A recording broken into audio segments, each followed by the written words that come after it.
Sissel blinked, feeling slightly dazed. The entire day felt like a surreal dream. He wasn't sure if he wanted it to end just yet, though. Back in the dream we go. The moment he arrived at school, Mrs. Corliss dragged him aside to brag to all the parents about his great performance in class. She was simply being a supportive teacher and was in no way showing any favoritism. Mrs. Corliss emphasized how Sissel will undoubtedly ace the culinary competition with flying colors. When a nearby mom asked Mrs. Corliss if she was playing favorites, she promptly told her to shut up. Sissel may not be the best in academics, but his work ethic and sheer determination is something all students should strive for. Sissel smiled awkwardly and tried to hide himself behind Mrs. Corliss. Getting suddenly dragged into the spotlight felt uncomfortable, but the way Mrs. Corliss spoke about him made Sissel's heart twinge with a bit of pride. None of this kid's really that impressive. Where's his contest entry? There's a nasty edge to the woman's voice. Sissel flinched and glanced around aimlessly. Oh, shit. What's the matter? I think I might have left it at home. Impressive indeed. I thought this kid was supposed to be smart. A wave of panic washed over Sissel as he made a dash towards the door. I think I can run back and get it before the contest starts. He was suddenly yanked back by John's arm with a laugh.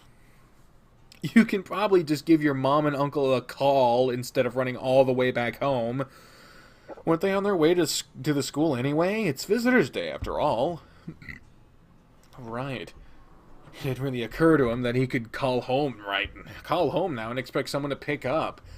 Or have a home to begin with. Sissel fumbled with his phone and dialed the unfamiliar mom number in his contacts. His confusion only rose when he heard Cecilia's ringtone go off behind him. Mom? Sissel turned around to see Cecilia and Herschel pushing a familiar cart through the school doors with matching grins on their faces. Animal Crossing. I love Animal Crossing. Music specifically. Yo. Mom? Herschel? You guys came! Sissel's eyes fell on this large metal cart they were pushing. You guys brought my sculpture too? You worked weeks on your entry, kiddo. I couldn't just watch you leave it at home and fail. Sissel bolted up to her with relief. There was a moment of hesitation, then he leapt into her arms with a big, warm hug. Thanks for saving my ass, Mom. That's my job, isn't it? It'd be nice if you required less ass saving in the future, though. They all peeked inside of the cart.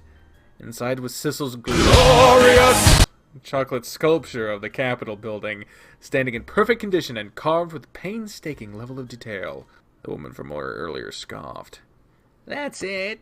My son's entry is much more befitting a victory than this simple hunk of chocolate. Oh, shit. Oh, shit.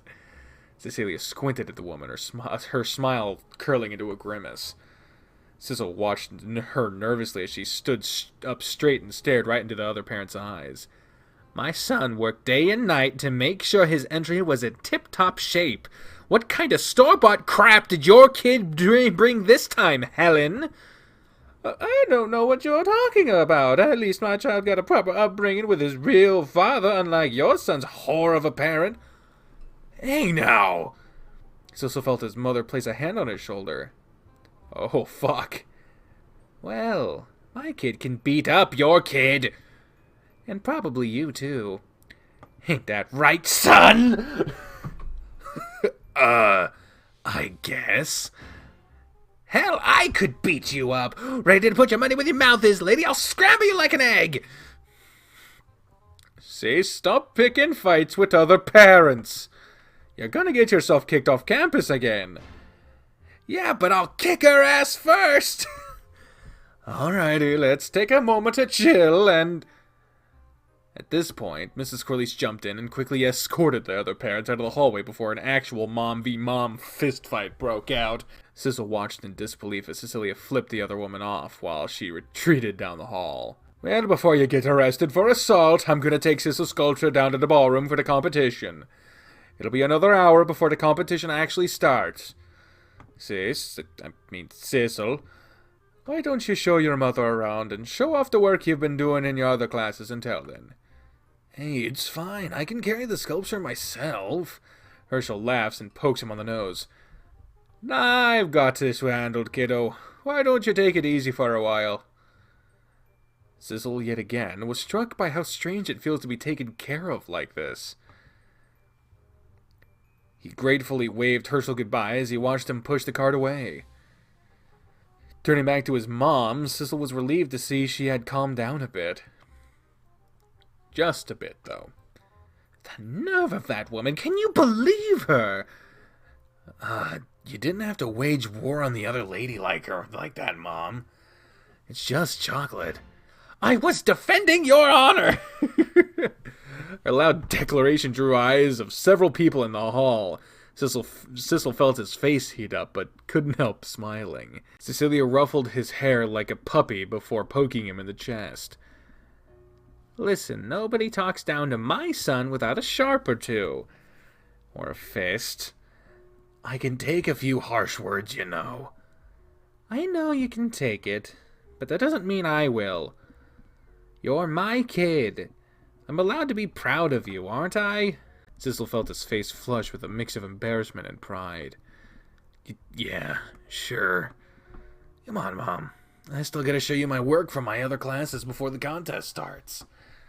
Cecilia's proud smile was the most heartwarming sight in the world as she let her son drag her around the school. Lead the way, kiddo.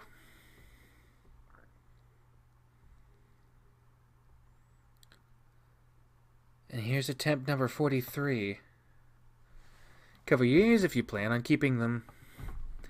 Jenny took a deep breath, aimed Herschel's trumpet inches away from Sissel's face, and blew hard. Fucking hell! Jesus! The room shook as the fierce farting sound of the trumpet violently shook the attic walls and eviscerated my eardrums. I clamped my hands down around my ears and glanced at Sissel. He was still sleeping peacefully, blind and deaf to the world around him, despite the murderous trumpet and the roaring rainstorm outside. Ginny finally dropped the trumpet inside. Damn, no response? We've tried everything we could think of since Herschel left. At this point, I don't think he's ever going to wake up. A sense of dread hung over me as I hovered over Sissel's sleeping body. This doesn't feel normal. You'd think he'd at least react. Do you think that ghost did something to him? Ginny trapped her chin thoughtfully. I can't say I'm too familiar with all this ghostly business. Maybe we should perform an exorcism. I seriously doubt that would work. I lifted one of my legs. Was the floor getting wet? Water was seeping unnaturally through a crack in the windowsill, soaking into the attic floor. I jumped back behind Ginny as the puddle of water spread with a mind of its own. Slowly, a familiar figure rose from the water like a cryptic sea creature rising from the depths. Hello again, young one. Oh, it's just you. For a second I thought it was the remnant. Holy shit, ha!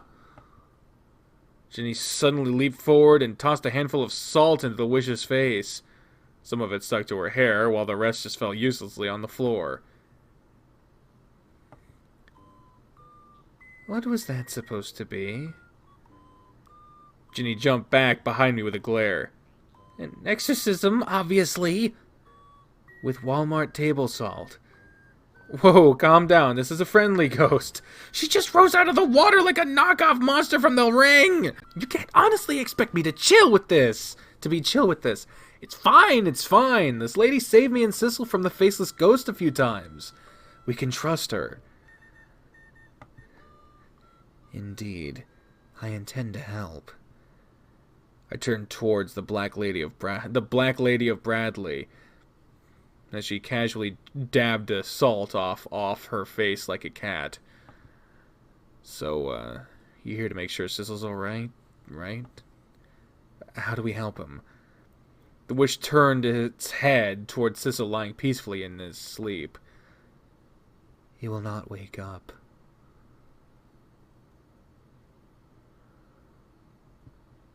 The remnant has pulled him into a deep sleep, trapped in a dream of Sissel's own making. He will not wake up unless he himself wants to. Ginny eyed Bradley suspiciously and approached her at Sissel's bedside. Must be one hell of a dream. Correct. It is a perfect dream. A perfect world where all his pain and insecurities are at ease, where all his wishes are true.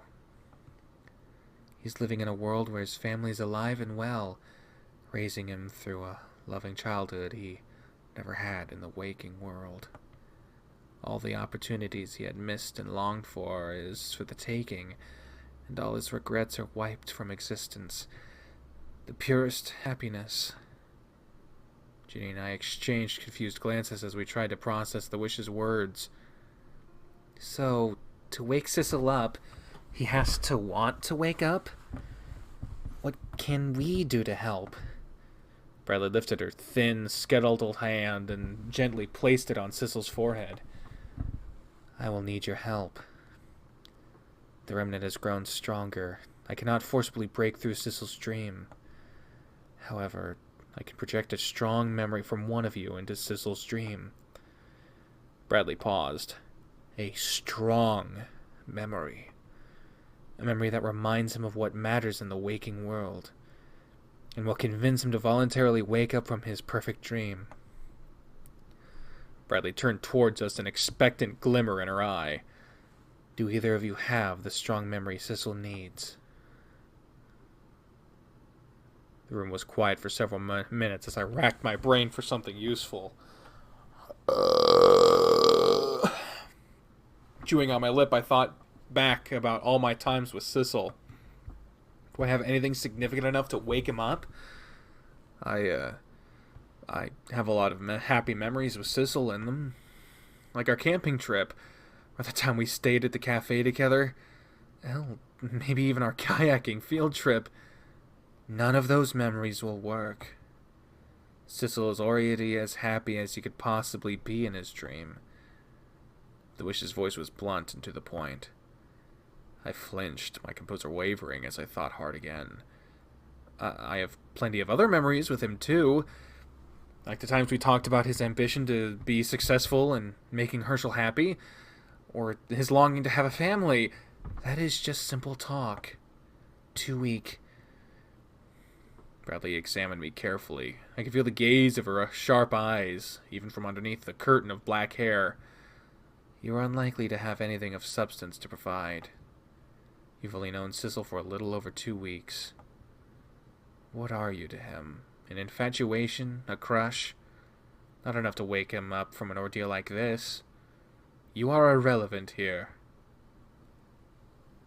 Oh! Ah! Ah! My heart plummeted as I felt sick to my stomach. Her words were harsh, but the truth of them hurt more than anything else. I could only nod, stone-faced, and took a seat in the back of the room. Jenny glanced at me with a worried expression, but I couldn't meet her eyes. With a sigh, she stepped towards the wish and offered her hand. I think I might have something. Bradley took her hand, her thin, bony fingers slowly wrapping around Ginny's small hand. The room was quiet as Bradley brushed her fingers across Ginny's palm. Yes, this will do. Now close your eyes and focus on the things you felt in this moment. It will be the key to tethering Sissel back to the waking world. Ginny gulped and gave me a determined nod. Bradley placed her other hand on Sissel's forehead. Let us begin.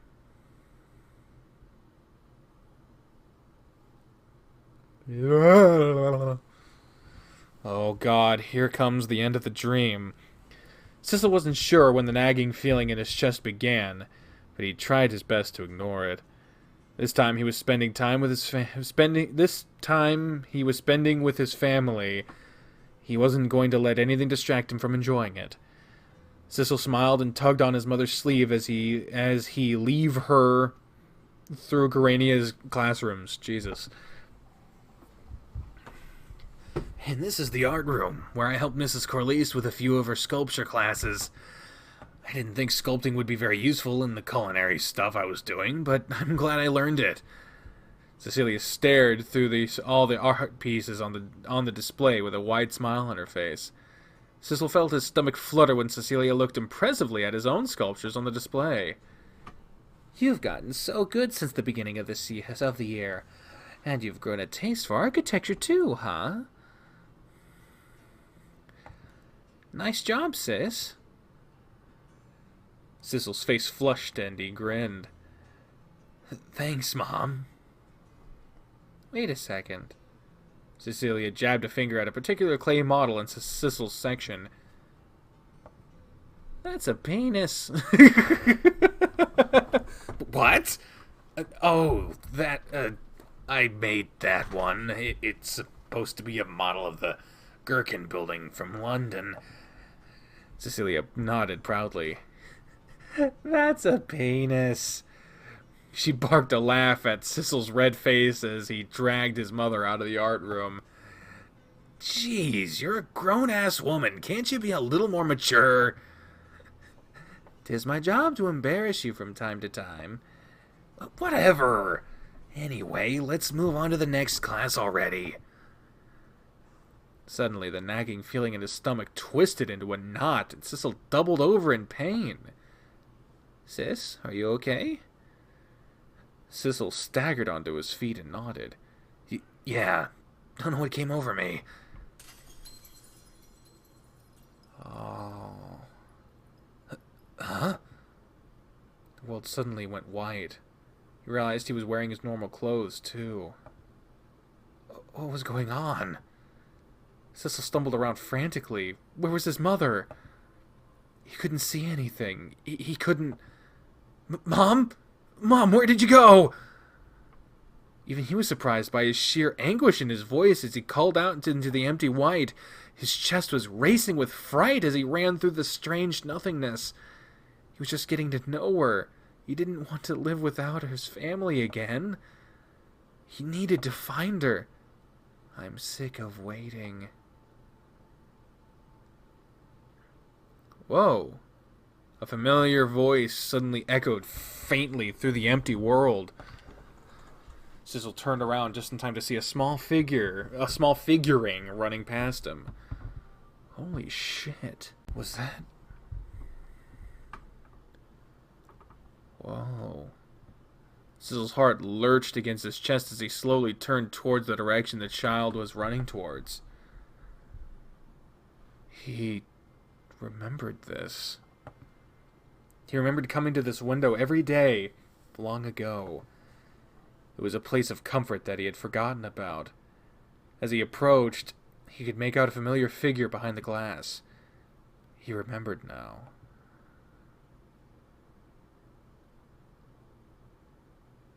This was the place they first met. Ginny grew up in a room. I guess this is the first glimpse we've gotten of either Kid Ginny or... It was a plain room with dull gray walls and shelves stacked with all the books she could ever want. Every day she would make herself comfortable by the light in the window and read until the day was done. It was not as if she had anything else to do. Ginevra Corliss,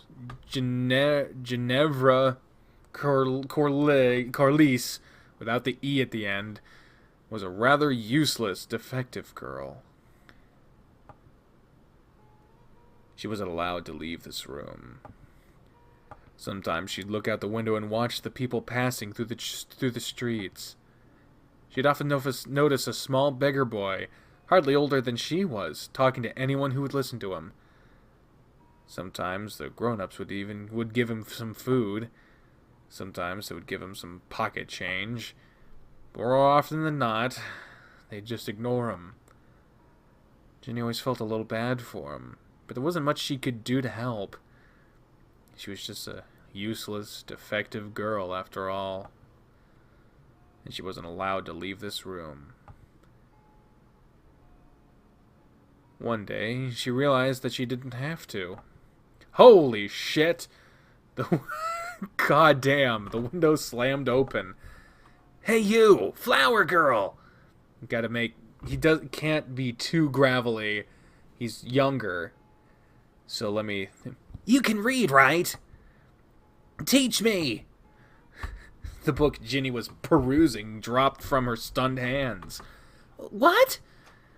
The little boy scowled and wiggled his little feet from the position on the windowsill. Ginny was utterly bewildered and wondered what she should do. She had never spoken to anyone her age before. Shouldn't you ask a real teacher or your parents to teach you? I'm sure they'd do a better job. The boy's tiny scowl grew impatient. Don't have any. And if I went to a school, they'd probably send me back to the orphanage or some crap. Why can't you teach me? I see you in this window every day with your face buried in a book. You sure look smart enough to be a teacher. Ginny paused for a moment, took a look at the empty room she was trapped in every day with only books for company. She sighed and shrugged. Not like I have anything better to do. All right, I'll be your teacher. The boy pumped a tiny, triumphant fist in the air. Yes!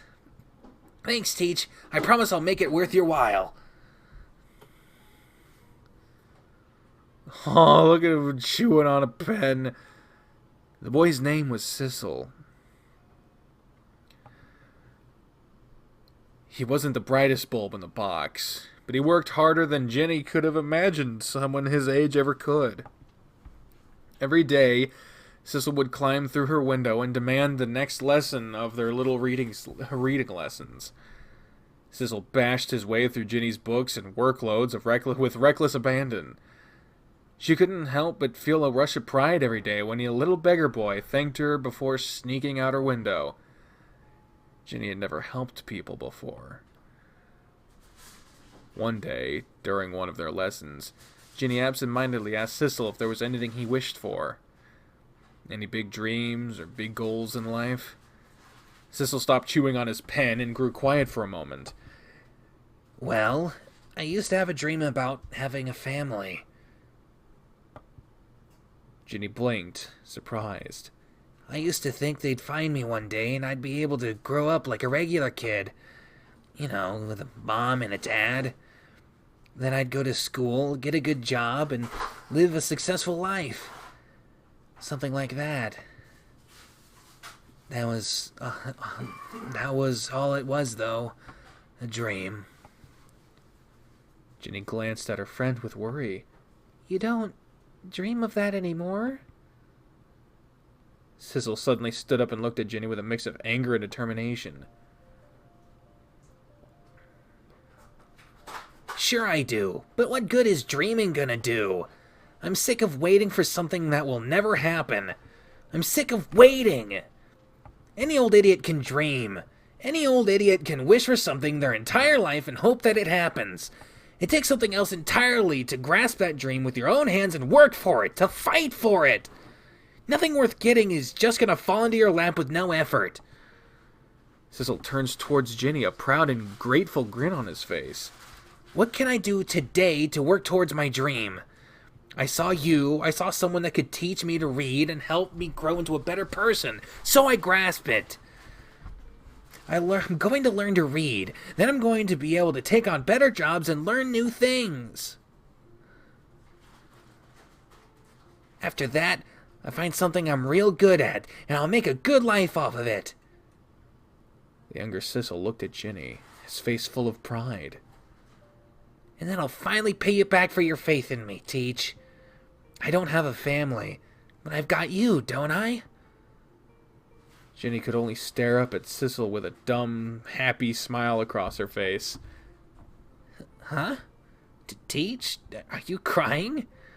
Sorry, it didn't mean to make you sad. Jenny shook her head. She reached out and held Sissel's hand firmly. Sissel didn't know what to do as this useless, defective girl sobbed quietly into his arm. No, I'm happy. You make me happy. I'm glad I've got you too. What would I do without you?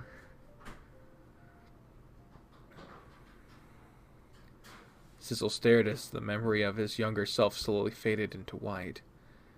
Shame gripped at his heart as he stood by himself in this empty world. Sissel, are you all right? Sissel took a deep breath and turned to face his mother's kind, worried face. He felt tears threatening to blur his vision as he tried to find something to say. Mom, I think I have to go.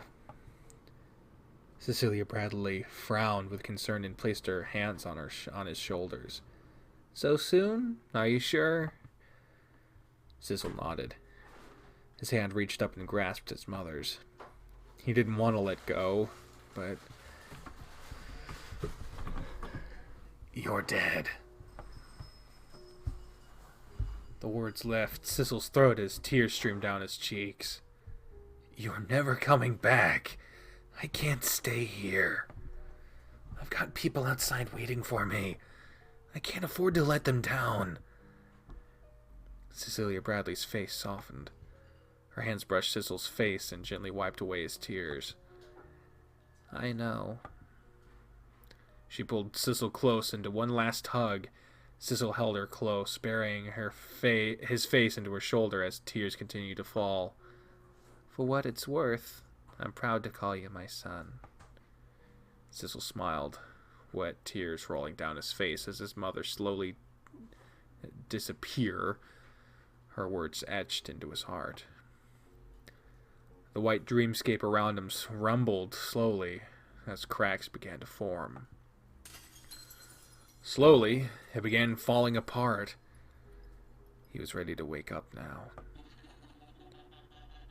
A low laugh echoed through the air as the world trembled apart around him. Are you sure you want to leave? You'll never see her again, you know. Sissel took a deep breath and faced forward with a determination he hadn't felt in a long time. Yeah. You've really grown up, haven't you? The remnant chuckled, a hint of pride in its voice. But the real question is, who took this perfect world from you? Who stole your childhood and this perfect life from you? What is the truth?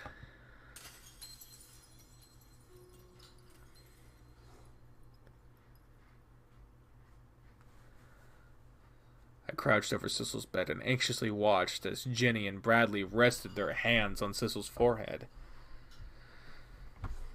Her eyes were closed in concentration as the minutes ticked by. The room was silent.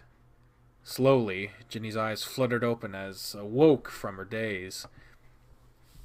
Did you do it? Did it work? Jenny rubbed her eyes and glanced at Sissel nervously. I think so? There was a groan as Sissel slowly stirred in his sleep. His eyes were still closed, but his face was agitated as several tears fell down his cheeks. The Black Lady of Bradley Lake lifted her hand from Sissel's forehead. He is waking. It will take several minutes from him to recover, but soon Sissel will be well again. She turned towards Ginny with a nod of gratitude. Thank you for taking care of him. Ginny smiled and let out a sigh of relief. Of course, it's the least I could do. The room suddenly went cold as a dark figure lumbered out of the shadows. Well done. Well done, Geneva Corliss. You've done it again. We both immediately stood up straight and crowded in front of Sissel protectively. The hell do you want? Haven't you done enough damage already? The remnant crackled as he staggered closer to us. Cackled, I should say. The problems were already there. All I did was point them out. As he came closer, I noticed he was carrying something small and golden in his mouth. The remnant grinned and dropped Herschel's culinary competition trophy onto the ground with a thud. You will need this later. Congratulations on waking your friend. I wish you all the best. With another maniacal laugh, the remnant disappeared into the dark. I exchanged confused glances with Jenny. It looked like there will be more trouble coming our way.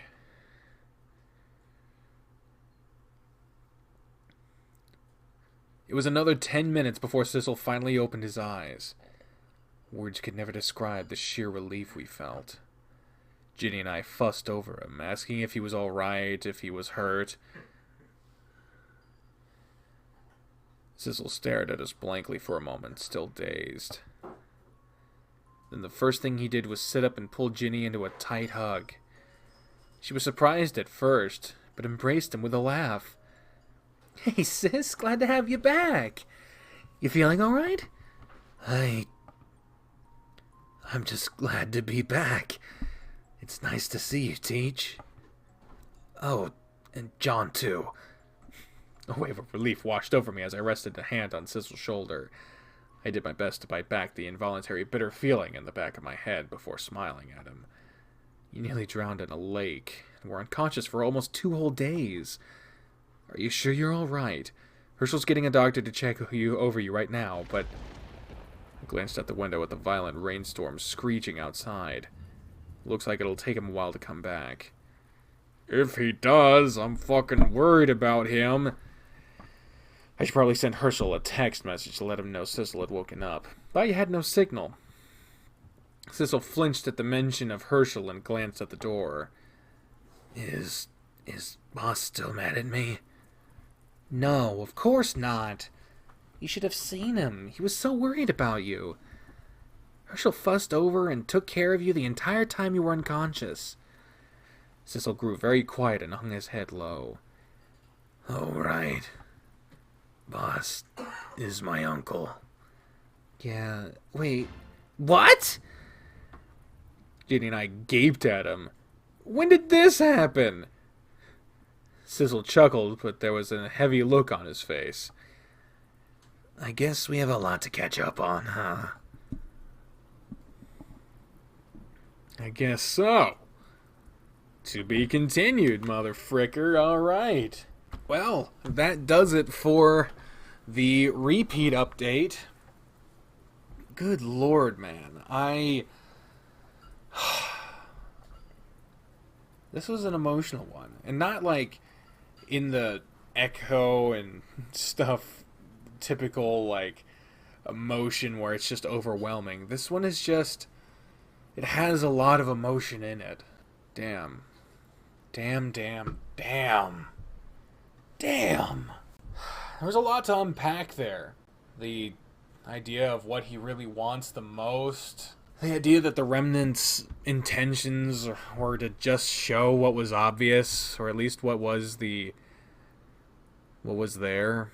The fact that we are ultimately irrelevant in this story. Man, oh man. I have no words right now. Much like every other update, it really makes me think that this would make an amazing anime. But anyway, that's going to be it for this episode. So thank you all very much for watching. And until next time, the next update, I've been the trained unprofessional speaking for the voices in my head when I say, farewell. Bye, everyone!